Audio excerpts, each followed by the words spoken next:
Absolutely the worst Kwikset clone ever made. Ever made. Arguably. Not even arguably. It is the worst Kwikset clone ever made.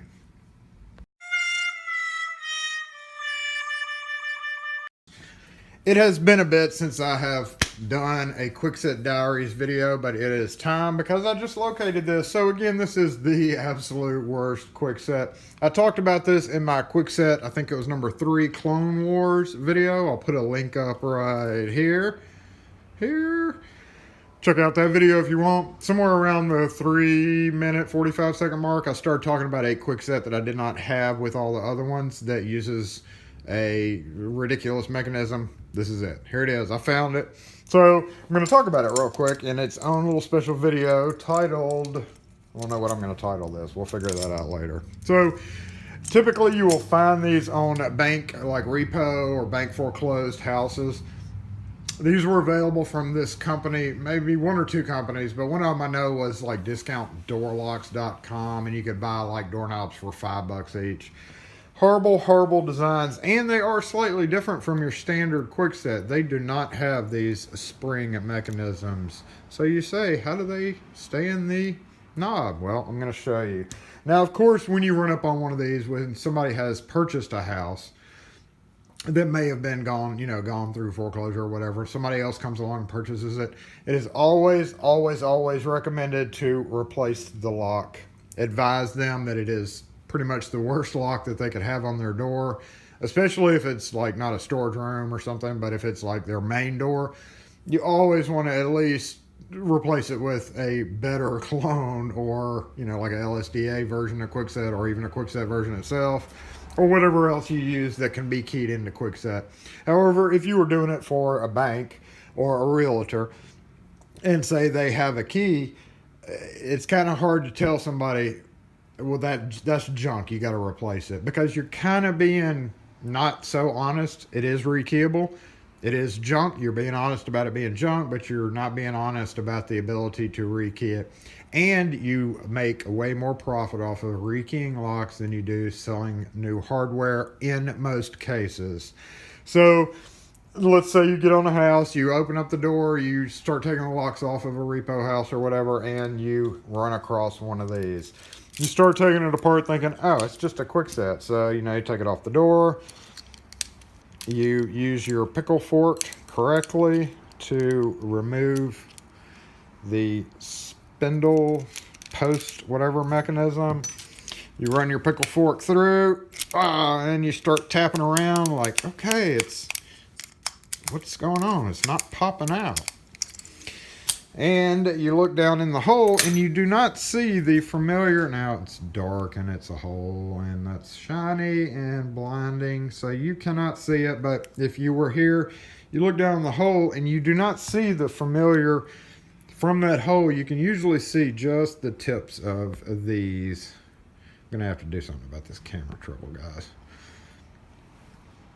You usually can see the tips of this, and that is, again, on a Kwikset knob. When you press in, slide it down the shaft and you press in, it squeezes them together and lets it pop out. So you don't see that in there, and you're like, how in the heck do you get it off? Well, it's got to turn 180 degrees. The only way it can turn 180 degrees is when you take the post out. So the first thing you want to do is maybe try your HUD keys, because one of the little glitches, or one of the little things about these, is they were all keyed alike from this company who sold them.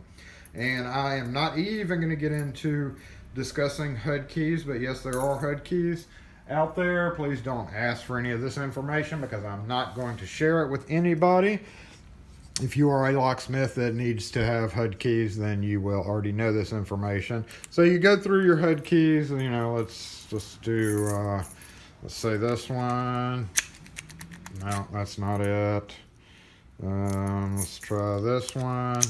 Oh, there it is. Look, it is keyed up to one of the more common HUD keys. And that is because this company sells to people who deal with HUD properties.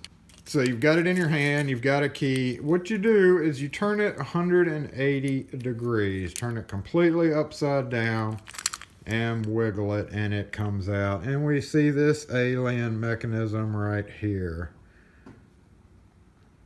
It is a spring with two little tabs on it. And what those tabs do is they go into that notch and that notch. When you turn the key upside down, come on, focus, focus, focus. There we go. You see it's upside down. Now watch the tabs, they poke out just a bit. So what it's doing is it's falling into grooves that are cut into the plug when you turn it 180 degrees. And that's what allows it to slip out. If the key is not turned, there is no way to push them in to access this without turning the key, turning the plug 180 degrees. So of course, if you don't have a key, you would have to pick it. I'm going to do that, even though that's not really the point of the video, just to show you that it is not that bad. These are fairly easy to get past because of the super loose, super crappy tolerances and the super crappy pins that they put in there. Typically, all it requires is a few little rakes or turning or brushing. Raking will usually get it to turn, and we're going to take it out and look at it to see exactly why it's so easy to turn the plug on them. I say that and it's, watch it, not even freaking open for me.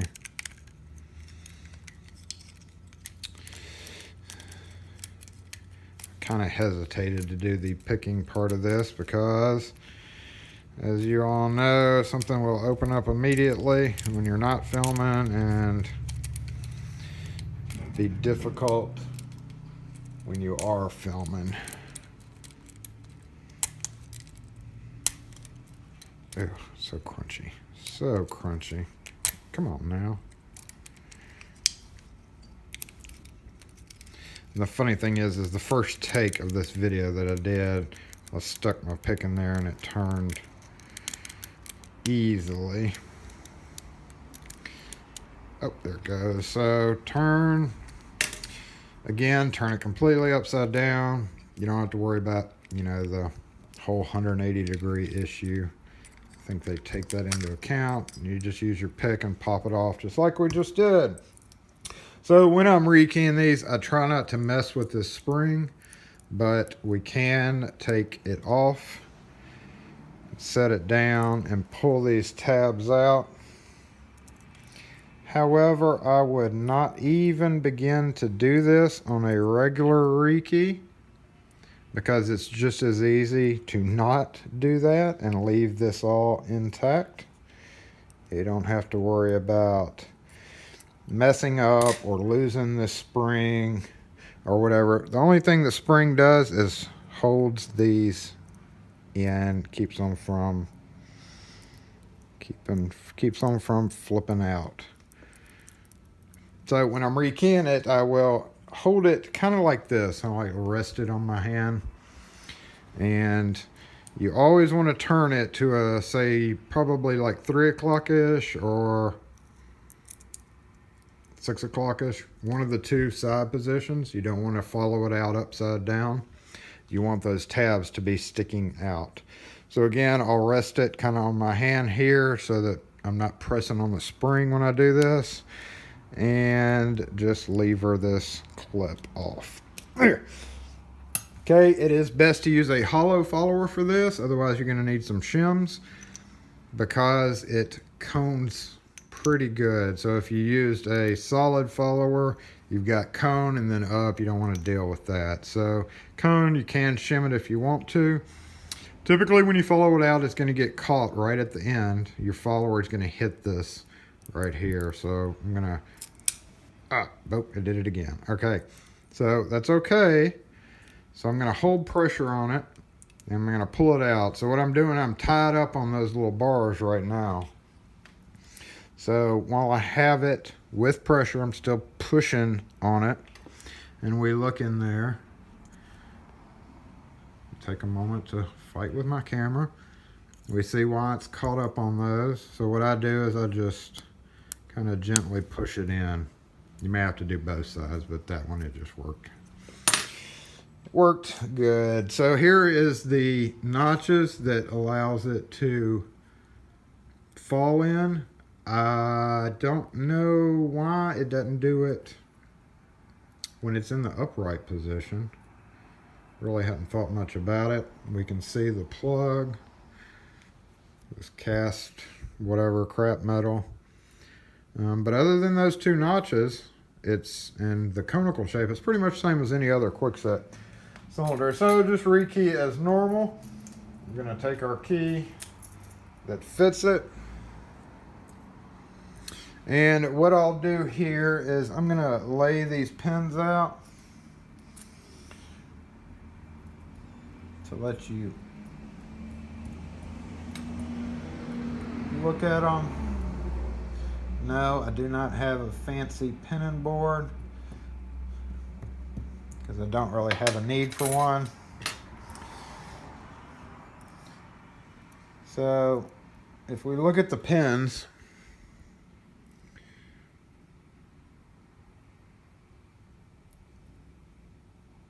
we see, oh, come on. There we go. See, they're standard, they look like Kwikset pins. Rounded on both sides, that way you can put them in either which way. And if we look at the top pins, I'm not going to take them all out, but I will show you one of them.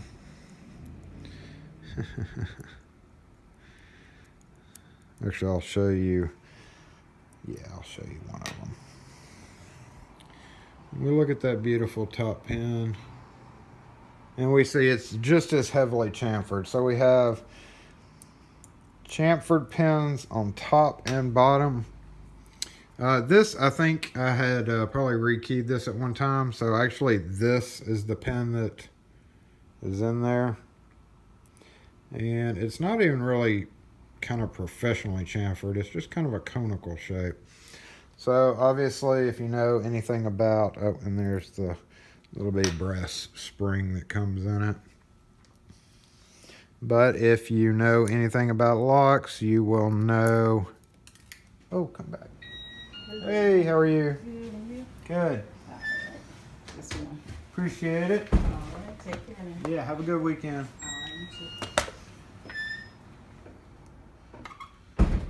So yeah, both of all the pins are going to be these little bitty short pins, round conical shape.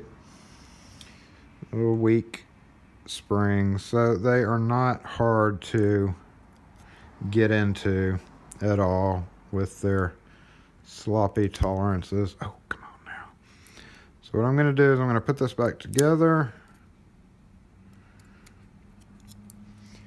and yeah, I'll be done. That first pin that I pulled out, which is actually the last pin, it definitely was one that I, at some point in time, had lost the top pin and just put this in here. So this one is a quote non-standard pin there. All right, let's put these pins back in so we can snap this back together. And again, I can hear 1,000 of y'all screaming, just replace it, just replace it. But, you know, if it's for a bank, unless it's for a homeowner or whatever, the new person that's buying the house, if it's for the bank, then just rekey it and make your rekey money and move along to the next one. No reason not to rekey it, unless for some reason it's gummed up or broken or missing one of these parts. Frequently, if somebody has come along and doesn't understand it, you'll have maybe one missing off one side or something's jacked up about it. If that's the case, definitely go ahead and replace it. But otherwise, if there is nothing wrong with it, then just rekey it like we're doing here. So make sure your keyway is right side up. Snap it in and pull it out. Slip your shaft back in.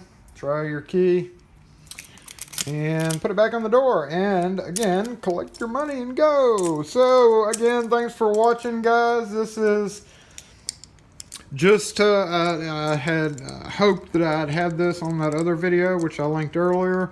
So I'm going to cross-link these two videos together and throw this in the Kwikset Diaries playlist.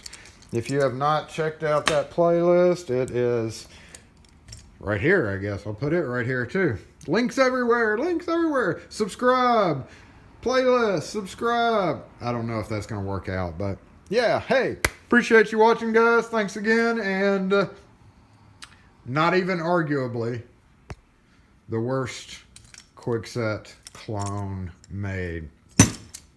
Can be rekeyed, but if somebody's moving into the house, highly advise them to replace that one. At least, not that I'm saying Kwikset's great, but at least it's better than that junk. So, thanks again for watching, guys. Y'all have a good one. Peace.